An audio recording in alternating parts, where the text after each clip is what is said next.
ડીસામાં ફટાકડાના ગોડાઉનમાં આગ બાદ સુરત પોલીસ એક્શન મોડમાં આવી છે। સુરતમાં 12 માસ ફટાકડાનું વેચાણ કરતા વેપારીને ત્યાં પોલીસ દ્વારા તપાસ હાથ ધરવામાં આવી છે।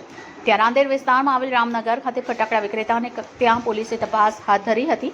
સુરત સ્પેશિયલ બ્રાન્ચ ડીસીપી દ્વારા તમામ પોલીસ સ્ટેશનમાં સૂચના આપવામાં આવી છે। ડીસીપી હેતલ પટેલ સ્પેશિયલ વિભાગ દ્વારા સૂચના આપવામાં આવી હતી। શહેરની તમામ ફટાકડાની ગોડાઉનોની સેફટી ઓડિટ કરવા સૂચના આપવામાં આવી હતી। ફટાકડાની દુકાન અને ગોડાઉન પર પોલીસે તપાસ હાથ ધરી છે। નિયમ મુજબ અને પરમિશન મુજબ ફટાકડાનું વેચાણ કરાય છે કે નહીં તે અંગે તપાસ હાથ ધરાઈ હતી। ફાયર સેફટી સહિત તમામ નિયમોનું પાલન કર્યું છે કે નહીં તે બાબતની પણ તપાસ હાથ ધરવામાં આવી હતી। ફટાકડાના ગોડાઉનમાં કોઈ ખામી કે બેદરકારી દેખાશે તો કાર્યવાહી કરવામાં આવશે। હાલ સુરત શહેરમાં 44 દુકાનોને લાયસન્સ આપવામાં આવ્યા છે।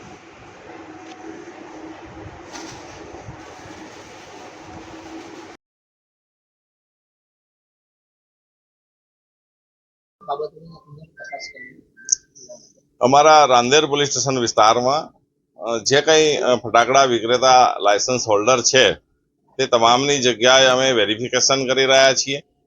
તેઓ નિયમ મુજબનું લાયસન્સ ધરાવે છે કે કેમ, જે લાયસન્સની રિન્યુઅલ ડ્યુ ડેટ તો નથી ને, મતલબ કે ઇન પીરિયડ લાયસન્સ રિન્યુ કરાવેલ છે કે કેમ, લાયસન્સમાં જણાવ્યા મુજબનો જથ્થો મેન્ટેન કરે છે કે કેમ, તેમજ યોગ્ય પ્રમાણપત્રો મેળવેલા છે કે કેમ, ફાયર સેફટી વગેરે, અને એ ફાયર સેફટીના જે સાધનો છે એ પણ યોગ્ય વેલિડિટી વાળા છે કે કેમ એ વગેરે અમે ચેક કરી રહ્યા છીએ।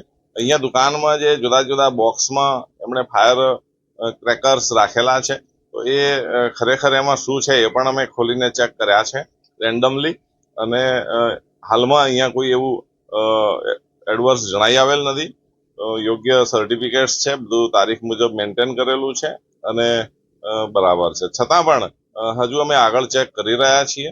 જો લાયસન્સમાં જણાવ્યા સિવાયનો જથ્થો મળી આવશે અથવા તો લૂઝ કોઈ મટીરિયલ કે જે એમનું વિક્રેતાનું લાયસન્સ છે પરંતુ કોઈ લૂઝ એક્સપ્લોઝિવ મટીરિયલ રાખેલાનું જણાઈ આવશે તો અમે એમની વિરુદ્ધમાં એક્સપ્લોઝિવ એક્ટ મુજબ જરૂર ગુનો દાખલ કરીને આગળ વધશું।